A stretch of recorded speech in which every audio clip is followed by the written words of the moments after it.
দয়াল নবীর আগমনে, দয়াল নবীর আগমনে আনন্দিত ত্রিভুবন, দয়াল নবীর আগমনে আনন্দিত ত্রিভুবন, উল্লাসে মাতিয়ায় ওঠে পেয়ে নবীর দু চরণ, উল্লাসে মাতিয়ায় ওঠে পেয়ে নবীর দু চরণ। নারায়ে তাকবীর, আল্লাহু আকবার, নারায়ে রিসালাত, ইয়া রাসূলুল্লাহ। জান্নাত থেকে হাওয়া আসিয়া মরিয়ম হাজেরা মিলাদুন নবী পালন করতে আসিলেন ধরা।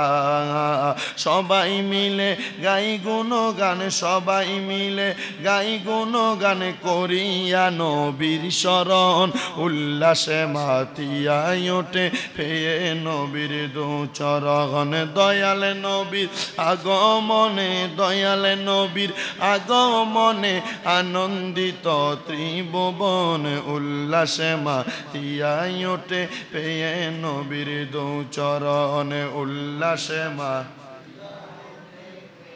নবীর দু চরণে। মা আমেনা বলেন সেদিন তিনটি পতাকা পূর্ব পশ্চিমে কাবার ছাদে দিয়েছিল দেখা। আসলেন নবী পোশাক পরা, আসলেন নবী পোশাক পরা, সুরমা লাগা দু নয়ন, আসলেন নবী পোশাক পরা, সুরমা লাগা দু নয়ন, উল্লাসে মাতিয়ায় ওঠে পেয়ে নবীর দু চরণ, উল্লাসে মাতিয়ায় ওঠে পেয়ে নবীর দু চরণ। অবিরত খুশির নারা দিচ্ছে সৃজন কুল, ববের মাঝে পেয়ে তারা মুহাম্মদ রাসূল। মারহাবা মারহাবা দনি, মারহাবা মারহাবা দনি জিকির করে সারাক্ষণ, মারহাবা মারহাবা দনি জিকির করে সারাক্ষণ, উল্লাসে মাতিয়ায় ওঠে পেয়ে নবীর দু চরণ। দয়াল নবীর আগমনে, মায়ার নবীর আগমনে আনন্দিত ত্রিভুবন, উল্লাসে মাতিয়ায় ওঠে পেয়ে নবীর দু চরণ। আল্লাহুম্মা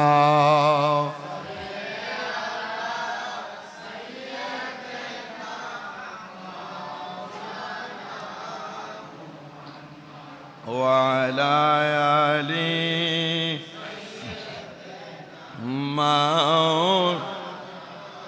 لا إله كلمة لا إله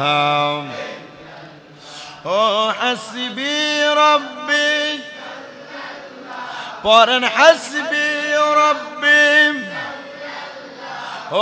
ما في قلبي غير الله نور محمد صلى الله لا إله لا إله চাপ দিয়া বসেন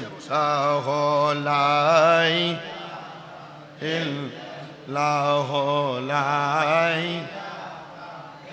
বন্ধু নামাজ রোজা চাইর না, কেহ মা বাবার খেদমতে চাইর না, আমার নবীর দরদ বইল না, আমার নবীও তোমায় বলবে না। লা ইলাহা লা ইলাহা লা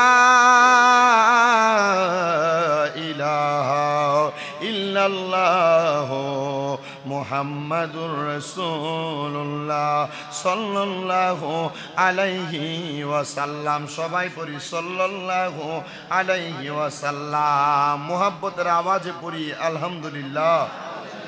মুআজ্জাজ সদরে মুহতারাম, দিগার দিনদার ইমানদার মুত্তাকিন মুসল্লিনে কেরাম, এ দৌলতপুর জামে মসজিদে আজকে পবিত্র রবিউল আউয়াল মাসের দ্বিতীয় জুমার নামাজ আপনারা যারা উপস্থিত হয়েছেন, মহান আল্লাহ তাআলা আপনাদেরকে নিয়ে আজকে জুমার নামাজে আমাকে কিছু কথা বলার এবং আপনাদেরকে শ্রবণ করার তৌফিক দান করুন। সবাই পড়ি আল্লাহুম্মা আমিন। উপস্থিত হাজিরিন, যেহেতু 11 রবিউল আউয়াল দিবাগত আজকে মাগরিবের পর 12 রবিউল আউয়াল শুরু হয়ে যাবে, রাহমাতুল্লিল আলামিন নবীর আগমন হবে। আগমনের দিন এবং আগমনের সময়, এই সময় আল্লাহ তাআলা আল্লাহর বান্দাদেরকে অসংখ্য রহমত, অসংখ্য বরকত দান করেন। আমরা যারা পবিত্র ঈদে মিলাদুন নবী সাল্লাল্লাহু আলাইহি সাল্লাম উদযাপন করি, পালন করি, আমাদের এটা কিভাবে পালন করা উচিত? নবীজি সাল্লাল্লাহু আলাইহি ওয়াসাল্লামের সাচ্চা পাক্কা আশিক উম্মত উলামায়ে কারাম ওনারা বলেন, 1 নাম্বার ইবাদতের মাধ্যমে, দান সদকার মাধ্যমে রাহমাতুল্লিল আলামিন নবীর মিলাদকে তোমরা উদযাপন করো। নবী রাহমাতুল্লিল আলামিন নবীর মিলাদকে কিভাবে উদযাপন করব? দুনিয়ার মধ্যে জিকির আজকার ইবাদতের মাধ্যমে, দুরূদ শরীফের মাধ্যমে উদযাপন করো। মনোযোগের সাথে বয়ান শ্রবণ করলে আশা করি একবারে ক্লিয়ার মিলাদুন নবীর উপর আপনার ধারণা ঠিক হয়ে যাবে। গভীর মনোযোগ দিবেন। আল্লাহ তাআলা কোরআনুল কারীমে বলেন, বিসমিল্লাহির রহমানির রহিম, কদ জাআকুম মিনাল্লাহি নূরুন ওয়া কিতাবুম মুবিন। আল্লাহ তাআলা বলেন, নিশ্চয়ই তোমাদের নিকট আল্লাহর পক্ষ থেকে একটা নূর এবং স্পষ্ট কিতাব নাযিল হয়েছে। সূরা মায়দার 15 নম্বর আয়াতে আমার আল্লাহ তাআলা ঘোষণা করেছে, তোমাদের নিকট আল্লাহ তাআলার পক্ষ থেকে নূর এবং একটা স্পষ্ট কিতাব নাযিল হয়েছে। এবার আল্লাহ তাআলার কাছে যদি প্রশ্ন করেন, হে রব্বে কারীম, আপনার পক্ষ থেকে নূর আগমন করেছে এবং একটা কিতাব আগমন করেছে, আপনি বলেন না এই কিতাব এবং নূরের প্রতি আমাদের দায়িত্ব কি? আমার আল্লাহ তাআলা বলে দিবেন, তোমরা কিতাব এবং নূরকে তোমাদের কাছে ভালোভাবে গ্রহণ করো। আল্লাহ কিভাবে গ্রহণ করব? এবার আমার আল্লাহ তাআলার এই কোরআনুল কারীমের আয়াত তাফসীর করেছেন আল্লামা জালালউদ্দিন সুয়ুতী রাহমাতুল্লাহ আলাইহি। উনি বলেন, ইয়ানে রহমত বমানা মুহাম্মাদুর রাসূলুল্লাহ সাল্লাল্লাহু আলাইহি ওয়াসাল্লাম নবী। এই রহমতের নবীকে তোমরা কিভাবে সহযোগিতা করবা? আল্লাহ তাআলা বলেন, লাকাদ জাআকুম রাসূলুম মিন আনফুসিকুম আজিজুন আলাইহি মা আনিতুম হারিসুন আলাইকুম বিল মুমিনিনা রাউফুর রহিম। জবান খুলে উচ্চ কণ্ঠে জোরে জোরে পড়েন আল্লাহু আকবার। আল্লাহ বলে, জগতের বান্দারা, তোমাদের নিকট যে রাসূল আগমন করেছে, অবশ্যই তোমাদের মধ্য থেকে তোমাদের নিকট এমন একজন রাসূল আগমন করেছে যিনি তোমাদের কষ্ট সহ্য করতে পারেন না। হে দুনিয়ার মানুষের দলেরা, যিনি তোমাদের কষ্ট সহ্য করতে পারে না। আজিজুন আলাইহি মা আনিতুম হারিসুন আলাইকুম বিল মুমিনিনা রাউফুর রহিম। তোমাদের কল্যাণ অতিমাত্রায় কামনাকারী হলো সেই রাসূল, আর মুমিনগণের ব্যাপারে অত্যন্ত দয়ালু এবং অত্যন্ত দয়াদ্র হলো সেই রাসূল। যে রাসূল তোমাদের কাছে নূর হয়ে আগমন করলো, ওই রাসূলকে তোমরা গ্রহণ করো, ভালোবাসো, মোহাব্বত করো, তোমরা ওই রাসূলকে সহযোগিতা করো। এবার আসেন বাবা, নবীজির কলিজার টুকরা আম্মাজান মা আমেনা রাদিয়াল্লাহু তাআলা আনহা, তিনি বলেন, ও দুনিয়ার মানুষ, যখন আমার গর্ভের মধ্যে মুহাম্মাদুর রাসূলুল্লাহ এখন আগমন করে নাই, আমার সঙ্গে বিবাহ হয়েছে হযরতে খাজা আব্দুল্লাহ নবীর বাবার সঙ্গে, আমি আল বিদায়া ওয়ান নিহায়া কিতাবের মধ্যে পড়ে দেখলাম মা আমেনা নিজে নিজে বর্ণনা করতেছে, ও জগতের মানুষের দলেরা, আমি যখন দুনিয়ার জমিনে আমার বাড়িতে অবস্থান করি, নবীর নানা হযরত ওহাব জোহরি বলেন, আমার কলিজার টুকরা দোস্ত, যার নাম হলো হযরতে খাজা আব্দুল মুত্তালিব। হযরতে আব্দুল মুত্তালিব বলেন, আমি কাবা ঘরের সঙ্গে একদিন হেলাম দিয়ে বসে রইলাম, এমন টাইমে আমার সন্তান হযরতে আব্দুল্লাহ আমার সামনে দৌড়ে চলে আসলেন, আইসা ডাক দিয়ে বললেন, বাবা, আপনার কাছে আমার একটা করজোরে আবদার।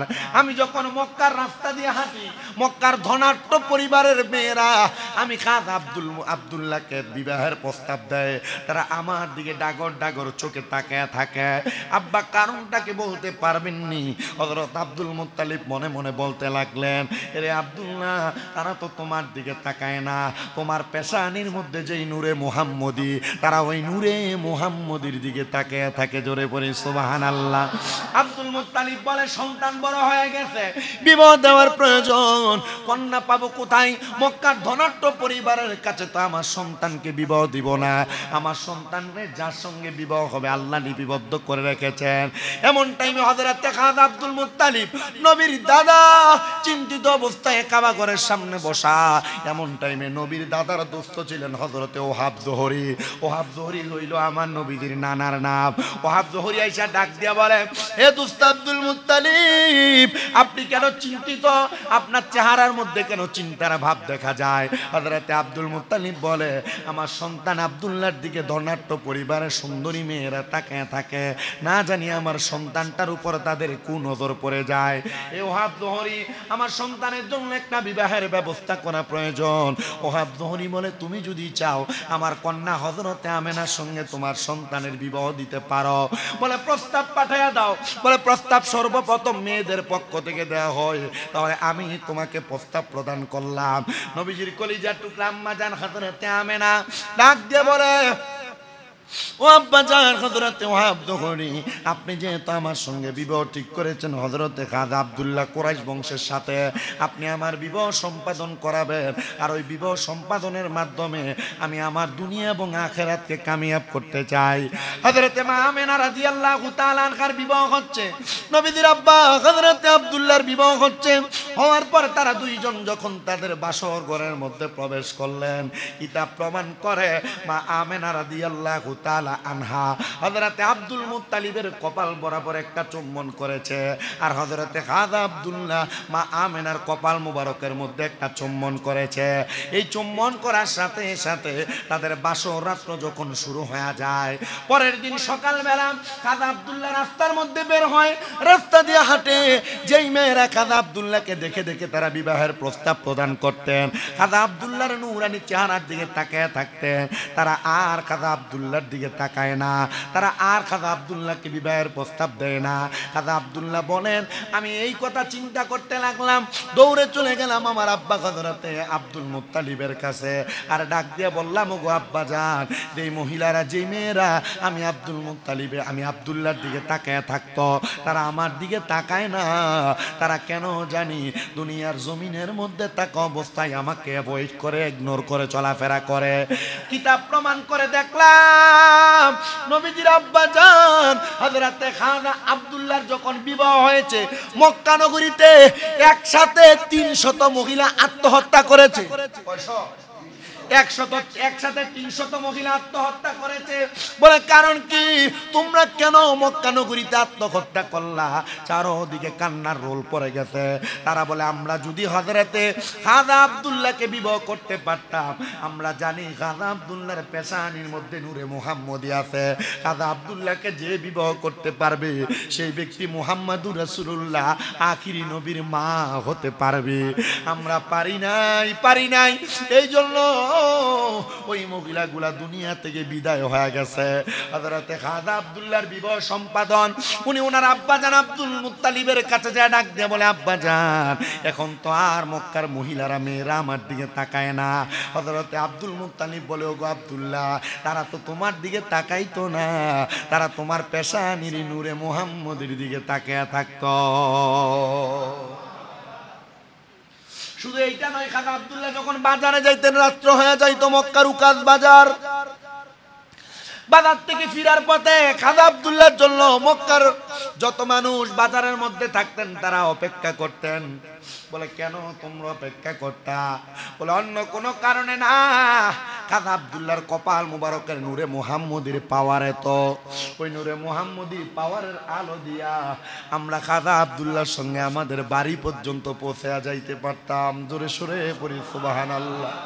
খাজা আব্দুল্লাহ বলেন, আমি বুঝতে পারলাম না, আমি তাড়াতাড়ি আমার ঘরে চলে গেলাম। এমন টাইমে মা আমেনা রাদিয়াল্লাহু তাআলা আনহার রেহেমের মধ্যে আমি তাকে দেখলাম, মা আমেনার রেহেমটা কেমন জানি নুরানি তো আলোকিত হয়ে গেছে। নবীজি দুনিয়াতে আগমন করেন নাই, মাত্র 6 মাস আগে নবীর আব্বা জান যখন ব্যবসা করতে রওনা করেছিলেন মক্কা নগরী থেকে, নবীর আব্বা জান ইন্তেকাল করলেন। ইন্তেকাল করার পরে মা আমেনার গর্ভের মধ্যে সন্তান।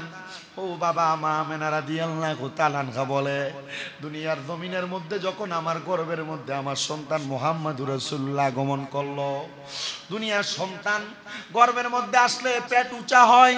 মা আমেনা বলে আমার কোনো কিছু হয় না। দুনিয়ার সন্তান গর্ভের মধ্যে আসলে মা বোনদের যে পিরিয়ড সিস্টেম আছে সেটা অফ হয়ে যায়, কিন্তু মা আমেনা বলে দুনিয়ার এমন সিস্টেম আমার বন্ধ হয় নাই।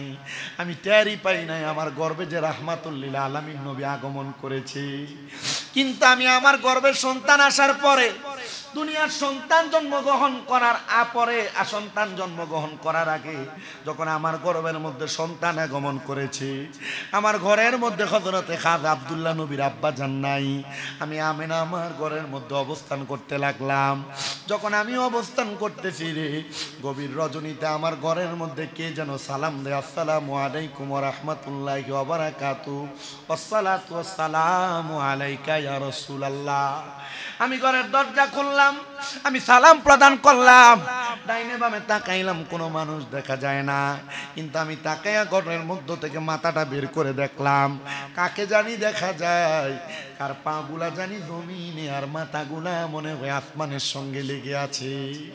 আমি অবাক হয়ে গেলাম, কে গো, কে জানি এই মানুষ, কে জানি ওনার পরিচয়টা কি, যিনার পাগুলা জমিনে আর মাথাটা আসমানের মধ্যে দেখা যায়। আমি প্রশ্ন করলাম, কে আপনি? সালাম প্রদান করলেন আমাকে, এরপরে আবার একজন রসুলকে সালাম দিলেন। উনি বলে, আমার নাম হলো হযরতে আদম সফিউল্লাহ, আমি হইলাম সমস্ত মানব জাতির পিতা, আমাকে আমার আল্লাহ তাআলা পাঠাইছে গো মা। ও মা আমেনা, আপনার গর্ভের মধ্যে আল্লাহর পয়গম্বর মুহাম্মদুর রাসূলুল্লাহ অবস্থান করে। আল্লাহ বলেছেন যেন আপনি মারে আইসা সালাম দেই, আর যেন ওই রাসূলকে সালাম দেই। জোরে জোরে পড়েন সুবহান। আদম নবী চলে আসছে সালাম দেওয়ার জন্য মা আমেনার ঘরের দরজায়, মারহাবা বলবেন না? মা আমেনা বলে, দ্বিতীয় মাস আবার ঘরের দরজায় আওয়াজ, আগের মতোই সালাম, আমাকেও সালাম দেয়, রাসূলকেও সালাম দেয়। আমি ঘরের দরজা খুললাম, জিজ্ঞেস করলাম, কে আপনি? উনি বলে, গত মাসে আপনার কাছে যে আয়েশা সালাম দিয়েছে ওই আদম নবীর সন্তান, আমার নাম হলো হযরতে শীশ আলাইহিস সালাতু ওয়াস সালাম। আপনি আসলেন কেন? বলে, আমিও রাহমাতাল লিল আলামিন নবীরে সালাম দিতে আসছি। এবার তৃতীয় মাস আবার ঘরের দরজার মধ্যে আগের মতো সালাম। মা আমেনা বলে, আমি দরজা করলাম, জিজ্ঞাসা করলাম, কে আপনি? উনি আমার জবাব দেয়, আমি হইলাম হযরত ইব্রাহিম খলিলুল্লাহ। আপনি কেন আসছেন? বলে, নবীকে সালাম দেওয়ার জন্য। চতুর্থ মাস আমার ঘরের দরজায় আগের মতো সালাম, দরজা করলাম, জিজ্ঞাসা করলাম, কে আপনি? উনি বলে, আমার নাম দাউদ আলাইহিস সালাতু ওয়াস সালাম। পঞ্চম মাস দরজা করলাম, কে আপনি? উনি বলে, আমার নাম হলো হযরতে নূহ আলাইহিস সালাতু ওয়াস সালাম। কেন আসছেন? বলে, নবীকে সালাম দেওয়ার জন্য। ষষ্ঠ মাস ঘরের দরজা করলাম, জিজ্ঞাসা করলাম, কে আপনি? উনি বলে, আমার নাম হযরত ঈসা আলাইহিস সালাতু ওয়াস সালাম। কেন আসছেন? বলে, নবীকে সালাম দেওয়ার জন্য। আবার দরজা করলাম, দেখলাম আরেকজন নবী দাঁড়ায় আছে। আমি জিজ্ঞাসা করলাম, আপনার পরিচয় কি? উনি আমাকে ডাক দিয়া কয়, ও গো মা, আমার পরিচয়টা আমি আপনার কাছে গোপন রাখলাম। এমন ভাবে সালাম দিতে দিতে মা আমেনার কাছে 9 জন নবী আইসা সালাম দিয়ে গেছেন। মা আমেনা বলে, যখন 9 মাস সময়, তখনও আমি বুঝতে পারলাম না আমার ঘরে সন্তান আছে। তবে আমি এতটুকু অবলোকন করতে পেরেছি, আমাকে যখন আল্লাহ তাআলার নবীরা সালাম দেয়, আমি বুঝলাম আমার গর্ভের মধ্যে হয়তোবা আমার আল্লাহ তাআলা রাহমাতাল লিল আলামিনকে পাঠাইছে। নবীজি দুনিয়াতে আসবেন, নবীজির আম্মা জান ওনার ঘরের মধ্যে বসাম। তিনি বলেন, আমার ঘরের মধ্যে বসা অবস্থায় হঠাৎ করে দেখলাম আমার ঘরে একটা সুন্দরী মহিলা আগমন করলেন। আমি অবাক হয়ে গেলাম, কে গো আপনি? আপনার পরিচয় কি? উনি বলে, আপনাকে আপনার সন্তান গর্ভে আসার পরে প্রথম মাসে যিনি সালাম দিছে, আমি হইলাম ওই আদম নবীর স্ত্রী। আমার নাম হলো হযরতে হাওয়া আলাইহিস সালাতু ওয়াস সালাম। দুনিয়ার সন্তান জন্ম নিলে দুনিয়ার মেয়ে মহিলাদেরকে দাইমা হিসেবে আনা হয়, হসপিটালে নিলে নার্সদেরকে নেওয়া হয়। কিন্তু আমার নবী যখন জন্মগ্রহণ করব, আমার নবীর যখন মিলাদুন নবী হবে, মিলাদুন নবী মানেই হলো নবীর জন্ম। বলে হুজুর তাহলে ঈদ আসলো কোথা থেকে? যেই রসুলকে না বানাইলে আল্লাহ ঈদুল ফিতর দিত না, যেই নবীকে না বানাইলে আল্লাহ ঈদুল আজহা দিত না, যেই নবীকে না বানাইলে আল্লাহ জুমার ঈদ দিত না, যেই নবীকে না বানাইলে আল্লাহ আরাফার ঈদ দিত না। ওই নবীর আগমনে আমরা সবাই খুশি না বেজার। এই খুশিটার আরবি হইল ঈদ। মারহাবা। মূর্খ মৌলবীরা ইউটিউবের মধ্যে, সোশ্যাল মিডিয়া, ফেসবুকের মধ্যে এসে ফতুয়া দেয়, বলে ঈদুল ফিতর পাইলাম, ঈদুল আজহা পাইলাম। সুন্নিরা মিলাদুন নবীরে ঈদ পাইল কিভাবে? এরা বলবা ঈদুল ফিতর আর ঈদুল আজহা এই নবীর কারণে পাইলা, ওই নবীরে পাই আমরা খুশি, এই জন্য আমরা এটার ঈদ পালন করি। ধরে কোন সুবহানাল্লাহ। বলে হুজুর এটা কি নবী পালন করছিল? বলে করছিল। বলে নবী কেমনে পালন করতে? সাহাবায়ে কেরাম নবীরে প্রশ্ন করে, আসাউমু ইয়াউমাল ইসতাইনি, নবী আপনি সোমবারে কি লাগা রোজা রাখেন? আমার নবী কয় এই সোমবারে রোজা রাখি ইয়াউমা উলিদতু ফি, আমি নবী এই দিনে জন্মগ্রহণ করেছি এই জন্য রোজা রাখি। দেখবেন এবার আপনারা ফতুয়া দেয়, বলে নবী তো রোজা রাখকেই দি মিলাদুন নবী পালন করছে, তোমরা দি বিরিয়ানি খাও, তোমরা দি সিন্নি খাও, তোমরা দি জিলাপি খাও, তোমরা কে লাগা রোজা রাখো না? এরার প্রতি আহ্বান হলো আপনারা তাকায়া দেখেন সুন্নিরও রোজা রাখে, কিন্তু রোজাটা রাখা ফরজ না, এই জন্য সবাই রাখে না। যদি ফরজ হইতো সবাই ওই রোজা রাখতো। এই মিলাদুন নবী রোজা আগামীকালকে রেখে দিবেন, কি রাখবেন না? ইনশাআল্লাহ রাখবেন। বিরিয়ানি খাইলে মাগরিবের পরে খাইবেন, যেন কেউ বলতে না পারে নবী মিলাদুন নবী পালন করছে, রোজা রাখা তুমি রাখো না কেন? কি দরকার আছে না নাই?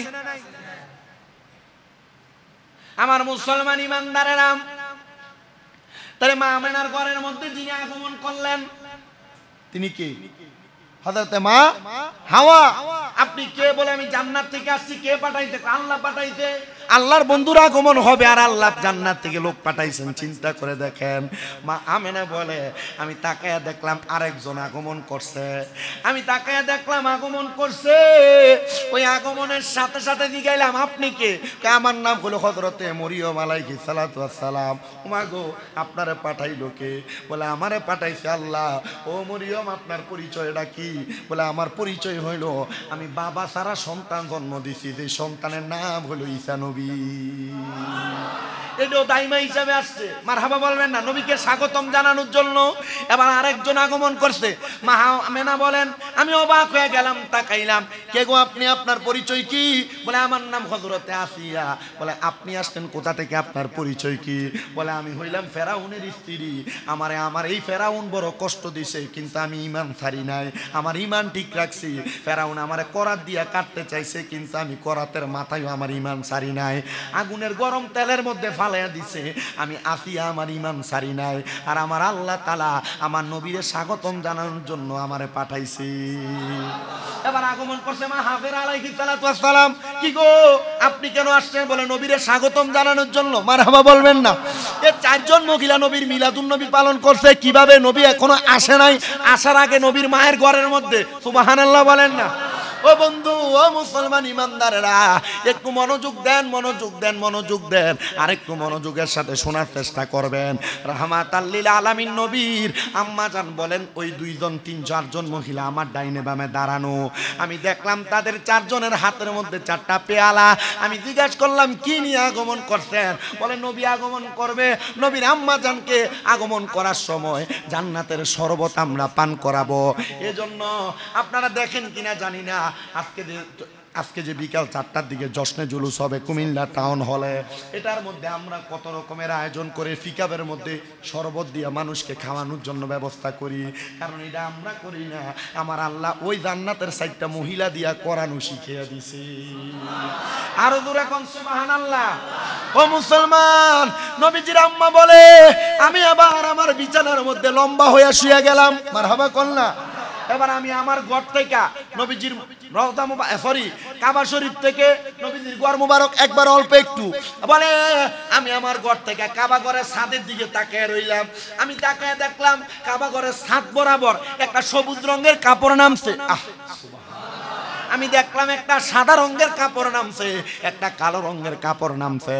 ওই কাপড় দিয়া রহমতের ফেরেশতারা হালান ওয়া সাহালান মারহাবান বলে বলে নিচের দিকে নামতেছে। আমি বড় অবাক হয়ে গেলাম। দেখছুনি রে, দেখছুনি নবীরে স্বাগতম জানানোর জন্য রহমতের পর্দা নাইমা গেছে দুনিয়ায়। মা আমেনা ডাক দিয়া বলে, শুধু আমি রাহমাতুল লিল আলামিন নবীজি জন্মের সময় এটা দেখি নাই, তখন আমার সন্তান দুনিয়ার জমিন থেকে দুনিয়াতে আগমন করছে আমি তাকে দেখলাম সামদেশের বড় বড় পাহাড়গুলা আমি মা আমেনা আমার চোখগুলা দিয়া দেখতে পাই।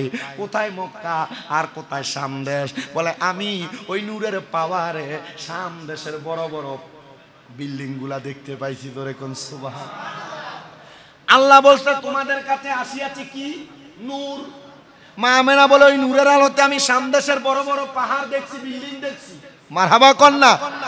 এবার আসেন, আমার নবী আগমন করে ফেললেন।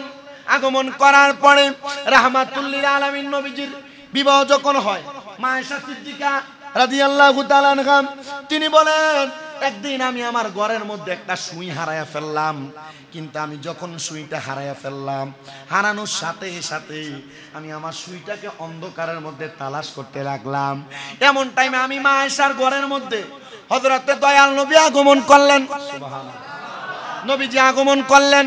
আগমন করার সাথে সাথে আমি আমার নবীর নূরানি আলোর কারণে, চেহারা মোবারকের নূরের আলোর কারণে আমি আমার সুইটা খুঁজে পাইছি। জোরে কোন সুবহানাল্লাহ। এটা নবীর স্ত্রী নিজে বলে। আল্লাহ বলে নূর পাঠাইছি। মা আমেনা বলে নূরের আলোতে আমি গ্রিক দেশের সামদেশের বড় বড় বিল্ডিং গুলা দেখছি। মা আয়েশা বলে ওই নূরের আলোতে আমি সুই খুঁজে পাইছি। তার মানে বোঝা যায় নূরের আগমনে, নূরের আলোতে মা আমেনা যেহেতু এত বড় পাহাড় দেখছে, বড় বড় বাড়িগুলা দেখছে, আর মা আয়েশা যদি নূরের আলোতে সুই খুঁজে পাইতে পারে, আপনারা বলেন ওই নূরের নবীর আগমনে আমরা সবাই খুশি না বেজার? এবার আপনারা ফতোয়াবাজি করব। নবী তো 12 রবিউল আউয়াল জন্মগ্রহণ করছে, নবী তো এই দিনে ইন্তেকাল করছে, তাহলে তোমরা কেন জন্ম দিবস পালন করো, মৃত্যু দিবস কেন পালন করো না? উত্তর কি দিবেন? তাদেরকে ডাইরেক্ট উত্তর দিবেন, বলে আমরা নবী ইন্তেকাল করছে, আমরা নবী মরছে না। ইন্তেকাল করছে, মরছে না। বলে ইন্তেকাল আর মরার ভিতরে পার্থক্য কি? ইন্তেকাল শব্দের অর্থ স্থানান্তরিত হওয়া, জায়গা পরিবর্তন করা। মারহাবা বলবেন না? আমার নবীজি দুনিয়ার জিন্দেগি থেকে জায়গা পরিবর্তন করে বরজখে আলমের মধ্যে রওজা মুবারকের মধ্যে আছে। আমার নবী বলে আমার কোন উম্মত যদি আমি নবীরে মোহাব্বত করে সালাতু সালাম দেয়, সেই ব্যক্তি কে? আমি নবীরে সালাম দিল, আমি নবী তার নাম জানি, আমি নবী তার বাবার নাম জানি, আমি নবী তার পরিচয় পর্যন্ত জানি।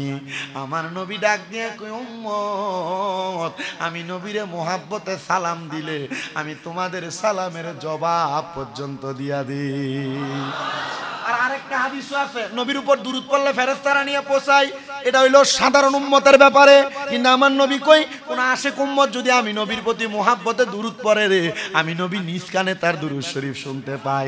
আশিক এক জিনিস আর মাশুক এক জিনিস। আমরা এমনি মিলাদুন নবী পালন করি না, আমরা স্বয়ং আল্লাহ তাআলার আদেশ মোতাবেক পালন করি। আশিক রে আল্লাহ কই জিবরাইল শোনো, আসমান সাজাও, জমিন সাজাও, আসমান সাজাও, জমিন সাজাও, সাজাও বেহেশত খানা। ইমানদারগণ জুলুস করোনা, হায়রে ঈদ মিলাদুন নবীর মাহফিল প্রথম করেছেন রাব্বানা। ইমানদারগণ জুলুস। আমার মুসলমান ইমানদারেরা আর অল্প সময় একটু কথা শুনবেন। আল্লাহর নবীজি মৃত নয়, এই জন্য আমরা ইন্তেকাল দিবস পালন করি না। সুবহানাল্লাহ কোন? 12 রবিউল আউয়াল নবী জন্মগ্রহণ করেছে, এই জন্য আমরা মিলাদুন নবী পালন করি, নবীর জন্ম দিবস। তবে নবী যেই দিন ইন্তেকাল করেছে এর মানে আমরা মৃত্যু দিবস পালন করব না, কারণ আমার নবী মরা না, আমার নবী জিন্দা। সুবহানাল্লাহ। আল্লাহ তাআলার পেয়ারা হাবিবের হাদিসের কিতাব প্রখ্যাত কিতাব মিশকাতুল মাসাবির 121 নম্বর পৃষ্ঠার মধ্যে আনদার রাদিয়াল্লাহু তাআলা আনহু قال رسول الله صلى الله عليه وسلم حرم الله على الارض ان تاكل جسد الانبياء فنبي الله حي ويرزقون আল্লাহর নবী নিজেই বলতেছেন আল্লাহ জমিনকে নবীদের দেহ খাওয়া হারাম করে দিয়েছে আর সব নবীরা শুধু আমাদের নবী নয় সব নবীরা তাদের রওজা মুবারকে জিন্দা তারা তাদের রওজাতে নামাজ আদায় করে এবং তারা আল্লাহর পক্ষ থেকে রিজিক প্রাপ্ত খানা খায় ধরে কোন সুবহানাল্লাহ তো নবী যদি মরতো তাইলে না আমরা নবীর মৃত্যু দিবস পালন করতাম নবী জিন্দা নবীজির আমরা জন্ম দিবস মানে মিলাদুন নবী পালন করি আমরা জশ্নে জুলুস করি আমরা নবীজির দুরূদ পড়ি আমরা নবীর নাতে রাসূল গাই আমরা মাহফিল করি বলে হুজুর তাইলে এটা করে কেন এটার কারণটা কি নবীজির প্রখ্যাত ইসলামের প্রথম খলিফা হযরতে আবু বকর সিদ্দিক রাদিয়াল্লাহু তাআলা আনহু তিনি বলেন ও দুনিয়ার মানুষের দলেরা যেই ব্যক্তি মিলাদুন নবী উদযাপন উপলক্ষে একটা টাকাও দান করবে তিনি জান্নাতে আমি আবু বকর সিদ্দিকের বন্ধু হয়ে যাবে জোরে কোন সুবহান এই কথাটা আমার বানানো কথা নয় এই কথাটা মুহাদ্দিস আল্লামা ইবনে হাজার হায়তামি রাহমাতুল্লাহ আলাইহি ওনার আল নিয়ামতুল কুবরা আলাল আলাম ফি মাউলিদি সাইয়্যিদি উলদি আদম ওই কিতাবের মধ্যে লেখে বাবা আদম আলাইহিস সালাতু ওয়াস সালামের হযরতে আবু বকর সিদ্দিক রাদিয়াল্লাহু তাআলা আনহু বলতেছে জগতের মানুষ কেউ যদি মিলাদুন নবীতে মাত্র 1 দিরহাম খরচ করে সে যেন জান্নাতে আমি আবু বকরের বন্ধু হয়ে থাকবে ধরে কোন সুবহানাল্লাহ এবার নবীর দ্বিতীয় সাহাবী ইসলামের দ্বিতীয় খলিফা উমর ইবনে খাত্তাব বলে যেই ব্যক্তি মিলাদুন নবী সাল্লাল্লাহু আলাইহি সাল্লামকে তাজিম করবে সম্মান করবে ভক্তি করবে শ্রদ্ধা করবে নিশ্চয়ই সে ইসলামকে জীবিত করবে আমরা মিলাদুন নবীকে সম্মান করি মাহফিল কইরা মিলাদ পয়রা দুরূদ শরীফ পয়রা জশ্নে জুলুসের মাধ্যমে সালাতু সালাম জানায়া তাইলে বোঝা যায় মিলাদুন নবী পালন করলে ইসলাম জিন্দা করার সওয়াব পাওয়া যায় মুসলমান ইমামদারেরা হযরত উসমান জিন নুরাইন রাদিয়াল্লাহু তাআলা আনহু বলেন যেই ব্যক্তি মিলাদুন নবী সাল্লাল্লাহু আলাইহি সাল্লাম উদযাপনে মাত্র 1 দিরহাম খরচ করবে সে যেন বদর এবং হুনাইনের যুদ্ধে অংশগ্রহণ করলে যে সওয়াব সেই সওয়াব পাওয়া গেল মাত্র 1 দিরহাম খরচ করলে বদরের যুদ্ধে অংশগ্রহণ করলে যে সওয়াব হুনাইনের যুদ্ধে অংশগ্রহণ করলে যে সওয়াব সেই সওয়াব আমলনামায় পাওয়া যাবে শুধু মিলাদুন নবী পালন করলে জোরে পড়ি সুবহানাল্লাহ হযরত আলী রাদিয়াল্লাহু তাআলা আনহু বলেন যেই ব্যক্তি মিলাদুন নবীর প্রতি সম্মান প্রদর্শন করে সেই সুবাদে সেই ব্যক্তি মিলাদ পাঠ করে তাহলে সে বেঈমান হয়ে মৃত্যুবরণ করবে না বিনা হিসাবে বেহেশতের মধ্যে চলে যাবে এবার আপনারা বলেন মিলাদুন নবীর সম্মানে যে এত খরচ করলে আল্লাহ তাআলা সেই ব্যক্তির আবু বকর সিদ্দিকের বন্ধু বানাবে তার আমলনামায় বদর হুনাইনের যুদ্ধের মধ্যে অংশগ্রহণ করার সওয়াব দান করবে।